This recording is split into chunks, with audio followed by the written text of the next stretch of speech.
Welcome to the Victoria Anarchist Book Fair's week of podcasts and performances featuring local, national, and international activists and authors.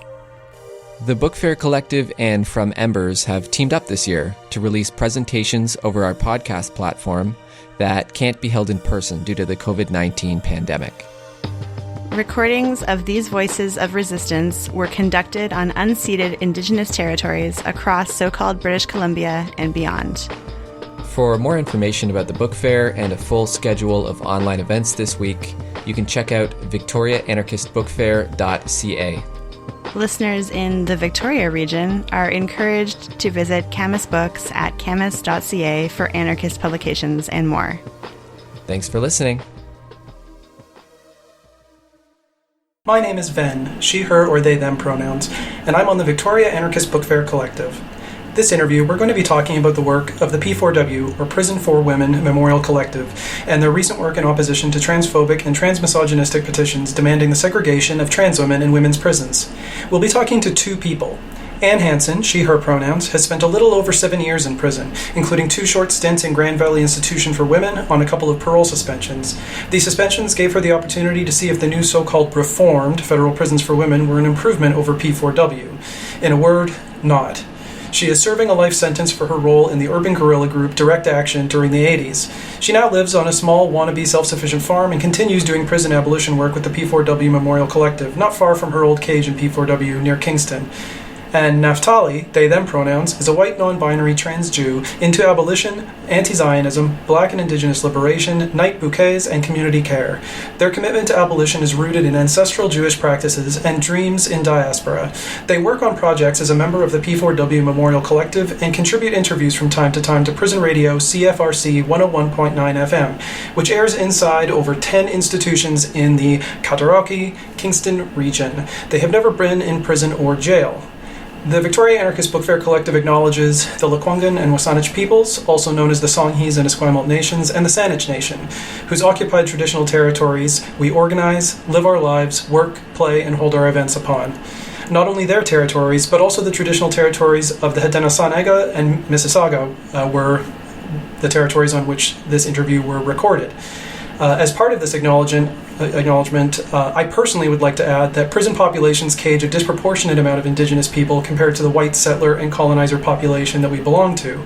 And the abolition of prisons and police must by necessity also be part of the first step, truly the step 0 of decolonization, of relinquishing all land held by us as settlers and colonizers, both as individuals and institutions, from corporations to governments, from federal on down to municipal.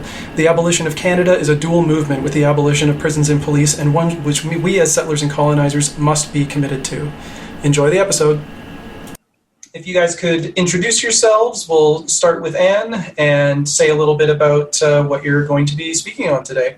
Well, I'm a member of the P4W Memorial Collective, and we've been together for a number of years, and we mainly have been focusing on getting a memorial garden for all the women who've died in prisons in Canada at the site of, we call it P4W, but speaking of acronyms, it stands for the Prison for Women, which was the only prison in Canada for women from 1935 until 2000.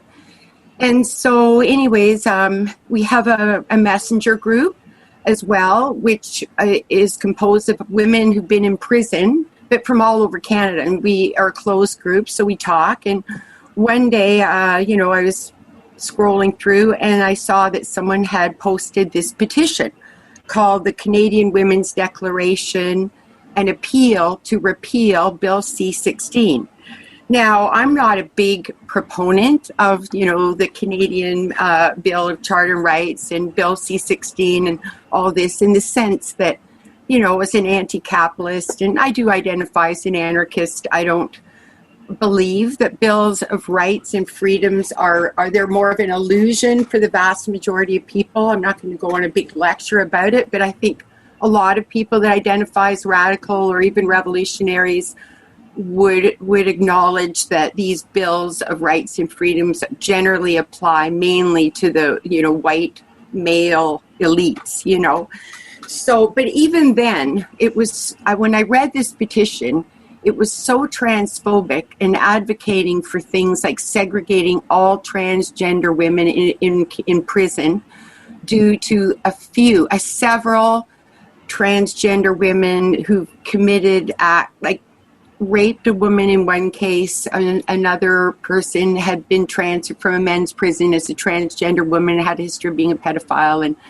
and there was then there was some inappropriate actions that were talked about quite a bit in the petition of either a transgender woman or maybe two, I don't know, who'd exposed their penises to people. But the petition only focused on these actions that were notorious. And when I started studying the petition, like the footnotes, I read magazine articles, again, repetitively about the same 2 or 3 incidences. So, and in the introduction to this petition, it begins by saying that transgender women are not women. They are feminine men, and they refuse to use the pronoun she. They will only use the pronoun he. So it's clearly transphobic. So I guess I have become a bit of a believer in there are times when the harm reduction philosophy that started in the drug community is applicable for political things as well. Meaning that if, let's say in my case, I do see myself as a revolutionary. You know, I don't think that we can make capitalism better or this so-called democracy a place where everyone has the same rights and freedoms and opportunities, blah, blah, blah, right? But still, I feel that getting to be quite like an older person myself, I'm not exactly going to hold my breath for the revolution occurring in the next few years. So in some cases, like you can use an example like someone who's been in segregation for several years. If you're visiting someone who's been in seg for years, which is not uncommon, and you say to that person that you're not going to do anything practical to help them get out of this situation because you're doing revolutionary activity, you don't want to do this more or less reform stuff, you know, I could imagine being the person in SEG just not ever wanting to see you again. And in this case with the declaration, I felt like that all, like it was very, it would be rallying and organizing people to help the CSC in the sense that they want to segregate transgender women in prison so that they're separate from the general population, and to promote seeing transgender women really as just men who've, you know, made these sort of cosmetic changes. So I started talking about how we should start a counter petition, just again using the harm reduction philosophy, that if we could just sort of pressure the CSC to not carry through this threat of segregating all transgender women. And then I started working with Naphtali and women from our collective on this petition. And that's sort of how it started. All right, and Naphtali, a little introduction for yourself and a little brief thing about this project. Sure. My name is Naphtali, and I'm also working with Anne in the P4W Memorial Collective. I'm a white trans non-binary Jew, and I've never been in prison. So I got involved in the specific issue via the collective from hearing about the conversations that had been happening in the messenger group that Anne already described.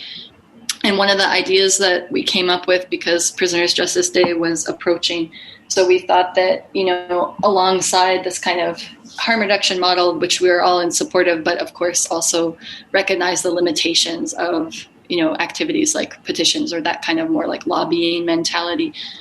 We thought that for Prisoners' Justice Day, it could be a great idea to also do interviews with trans women that have been inside, you know, not even focusing on the petition itself, but more so to give a platform to trans women who are revolutionaries, who are anti-capitalists, who have extremely sophisticated and beautiful analyses of, you know, revolutionary ideas, and to put that out on the internet and on prison radio and that type of thing, to not only just focus on this conflict, this transphobic conflict that was happening via the Canadian Women's Declaration, but to also push the conversation further and kind of think about, why is it that even in, really powerful prison abolition movements, we can still kind of not necessarily forget about, but there are certain people that become marginalized within abolitionist movements as well. And trans people, specifically trans women and racialized trans women in particular,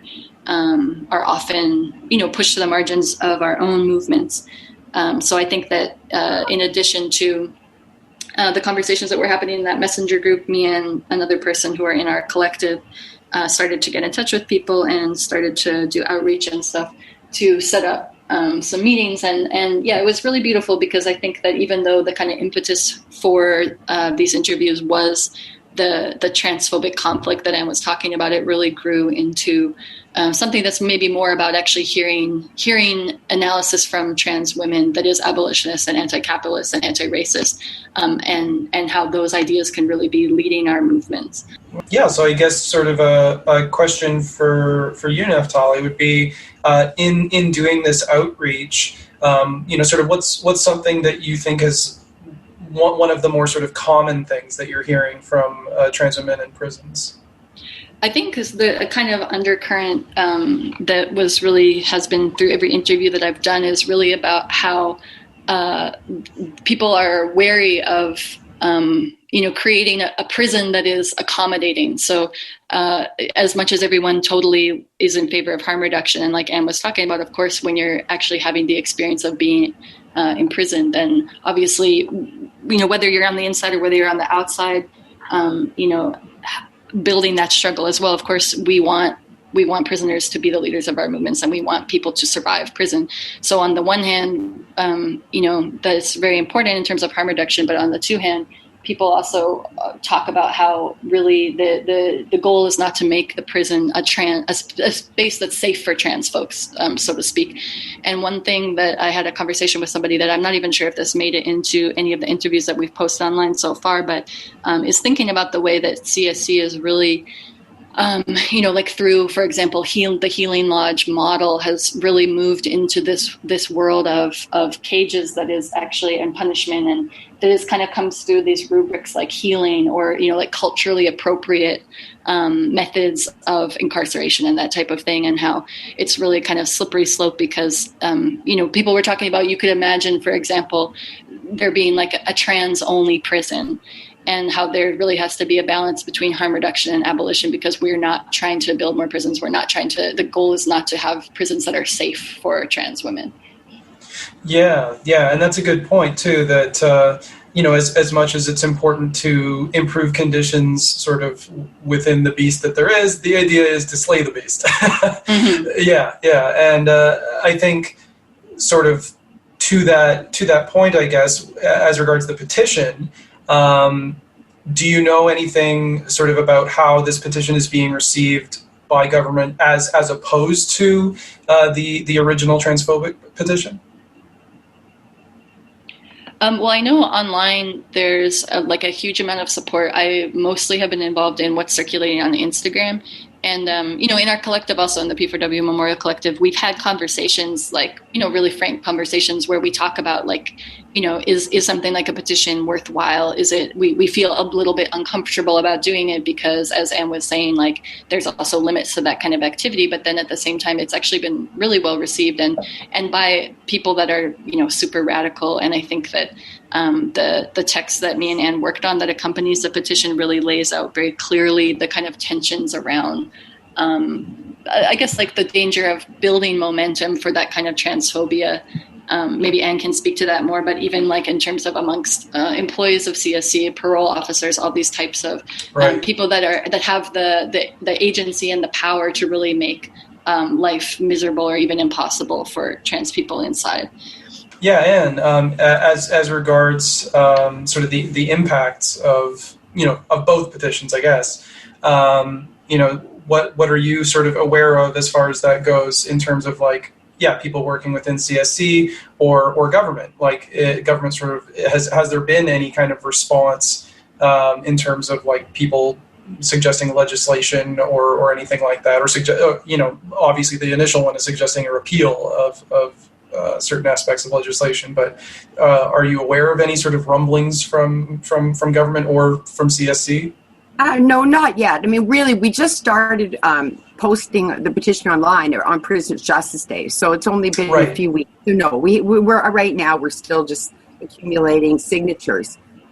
But, you know, with any action that people do, like, for example, you know, let's say you can have people who, as an action, decide to blockade an abortion clinic.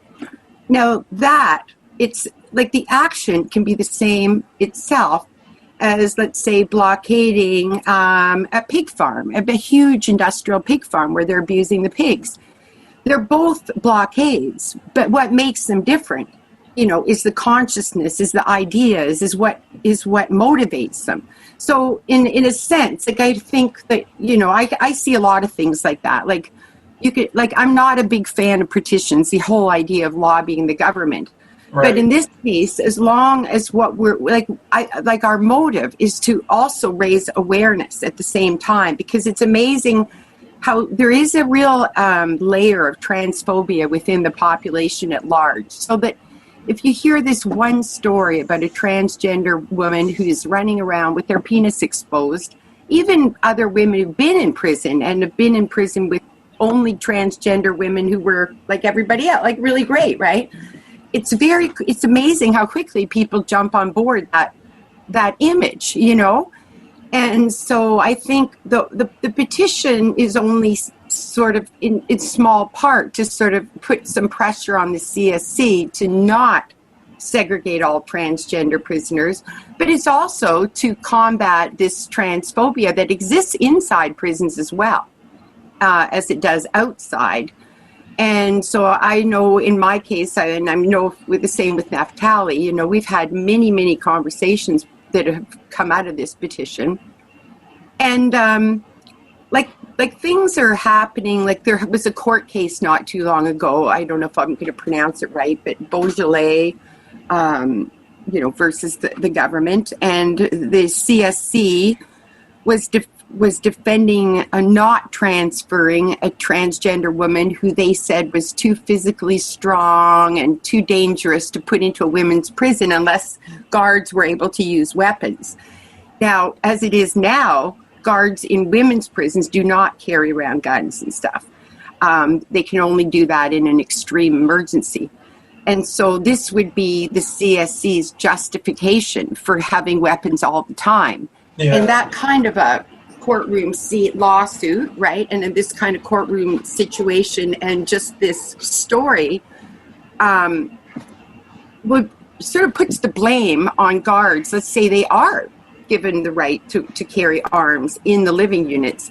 You can pretty soon see that will again add to transphobia. Well, that's because of all the trans women in prison. You know, that's why they're all carrying guns now. So there's a lot of levels where the petition is being, and of course the interviews even more so, but just talking about the petition again will hopefully help to raise awareness about transphobia and really what it is and how we have to really look carefully and remember that these sensationalist stories are true. Like we're not denying what women in prison are testifying has happened, but to keep in mind that they're isolated incidences. They are not incidences that happen with all transgender women in prison. Yeah. And it just sort of in regards to action sort of outside of what you've already done, obviously there's a petition and there's interviews and trying to amplify the voices of trans women that are currently incarcerated, or I don't know if you've been talking to people who've been previously incarcerated, but that's also sort of an interesting avenue. But is there any other action that you're planning that you think would be sort of in service of those goals of both putting pressure on the CSC sort of to, you know, have them not be quite as transphobic as perhaps they already are, for one thing, and what they could be if they're listening to the other petition, and also to educate people and to get the word out and to kind of encourage a kind of solidarity with trans women in prisons. Is there any sort of other actions that are sort of simmering that you can talk about, or any things that you've sort of thought of?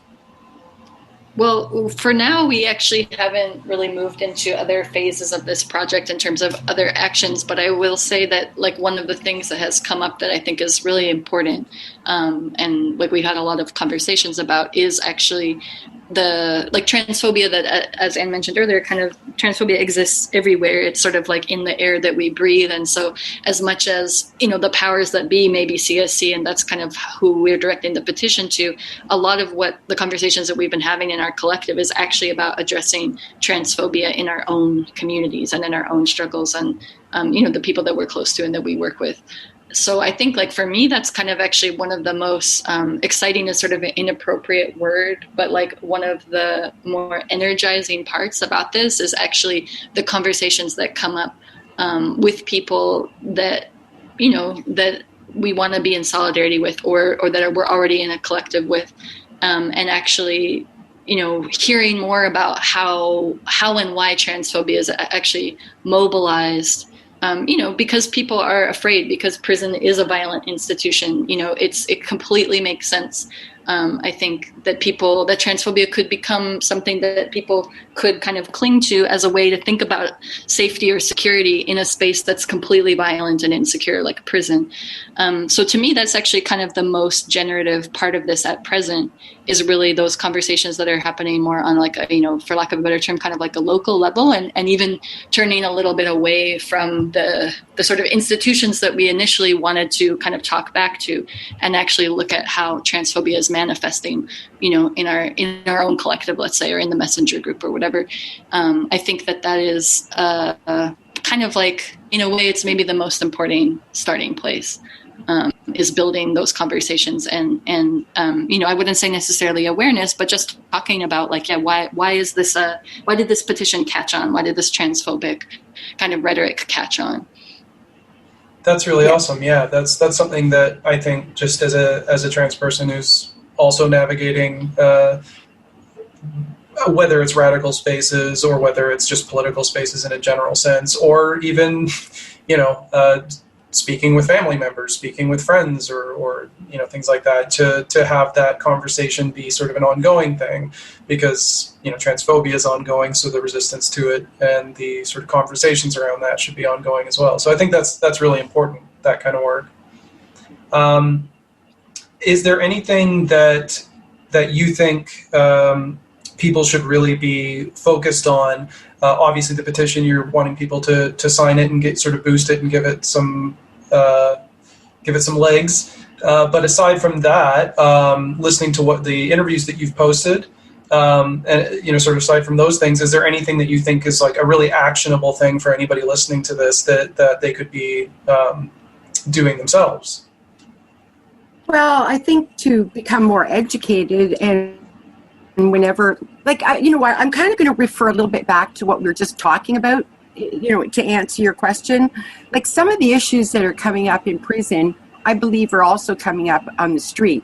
Like, for example, when I was in prison, and like I said, the women in our messenger group were in prison, and when we were in there, for a transgender woman to be in a women's prison, they had to have had sex reassignment surgery. And so I think it's just coincidence that I don't know of anybody during my period of time in prison. There was always a transgender woman in with us in the 80s and 90s, and none of my friends who were there with me remember us. Like, there was no problems with transgender women that I can recall, and I haven't heard other people say that either. Whereas now, there seems to be, and a lot of it centers around that some transgender women do not have the operation. Like, they haven't had it, or they don't want it.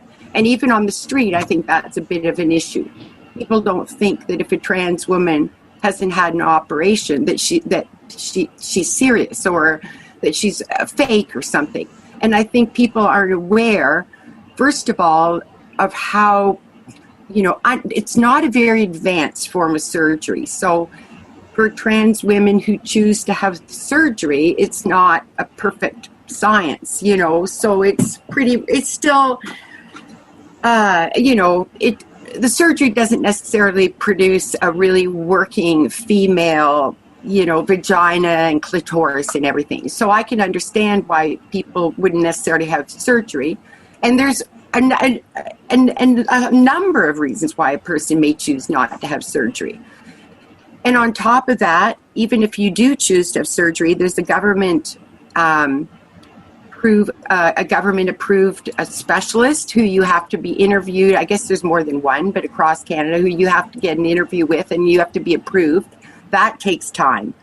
And it could take anywhere from a year to 5 years. And then on top of that, then you have to, the surgery is approved through the different provincial healthcare systems. So here in Ontario, it'd be OHIP.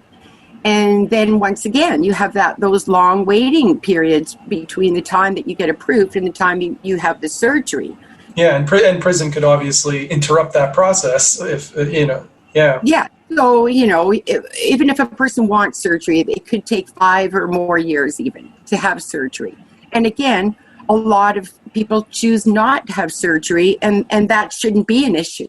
I mean, I have yet to meet a transgender woman who's walking around like exposing their penis. I think that has happened in prison. Like I said, I don't disbelieve anyone who said that's happened, but that doesn't mean that the vast majority of transgender women wouldn't do something like that. So, and then the other issue is in prison in particular that I think people need to be talking about is for a number of years now, they've had a cross-gender staffing policy in the Canadian prison system. So there's male guards who are working in the women's prison and not just in sort of the cafeterias and the workshops, but actually on the living unit. So they go through every hour and peek in each cell. And, women could be sleeping with very little clothes on. They could be on the toilet. They could be in the shower. So women are constantly being exposed to male guards. And in a much more intrusive and consistent way than they are to transgender women with no clothes on, so they're constantly being exposed to men who are staring in when they're vulnerable in their cells. And it's also, I mean, if you Google male guards and female prisoners, there's countless cases across North America of male guards who've had relationships with women prisoners that are either non-consensual or in some cases consensual. But the power imbalance is so unequal that it can't be considered a kind of a relationship where you have two people who have equal power consenting to have a relationship.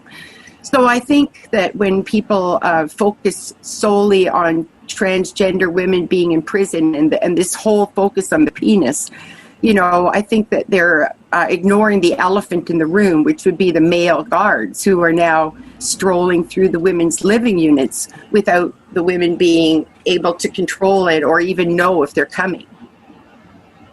So a lot of there's some of these things I think apply to the street as well. So I think we really have to, understand all these issues and be more educated about them.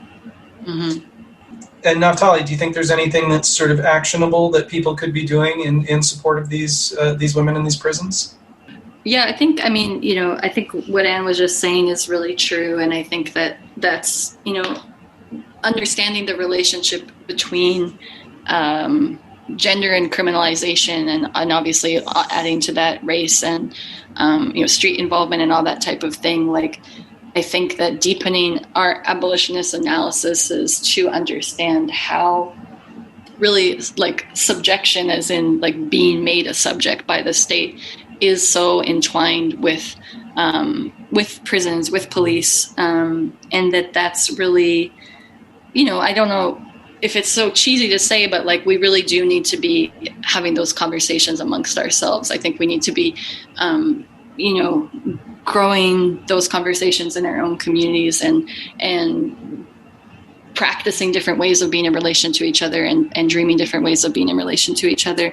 And, but that may not be like a concrete action that is immediately impacting somebody who's inside, but certainly in terms of actually making our analysis stronger of how gender and criminalization and punishment are all completely linked, and especially the way that the state tries to, divide people based on identity. And like literally that's how, the transphobia kind of problem has started, is in terms of there being a scarcity of safety and security, and that only a certain number of people will be able to make it through. So I think that just continuing to kind of like be vigilant about the things that we overlook when we're planning actions, when we're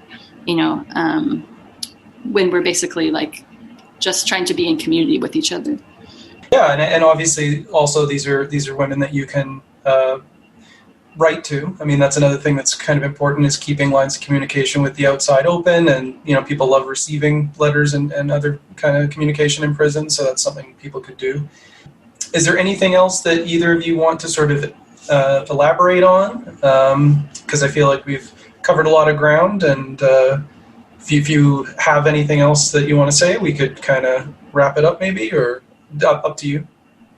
I guess maybe just the last thing I would want to say is it was sort of touching as well as on what Naphtali was saying, and that is, I don't really have the statistics here in my head right now, but I know that a disproportionate number of transgender women and men are imprisoned.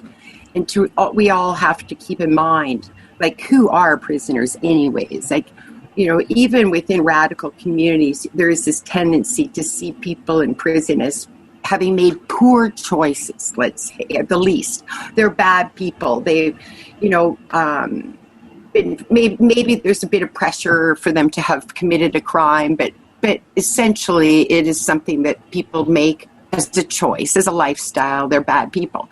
And I think hopefully most anarchists will have the analysis that in general, people in prison are people who are live in poverty, racialized, victims of sexual abuse, and it's often committed, dealing in drugs, fencing, stolen goods, and all the different things that are criminalized are actually often the only way that people who are very poor or from communities where they are being discriminated against, like no one's going to, it's probably very difficult for trans women or trans men to get jobs.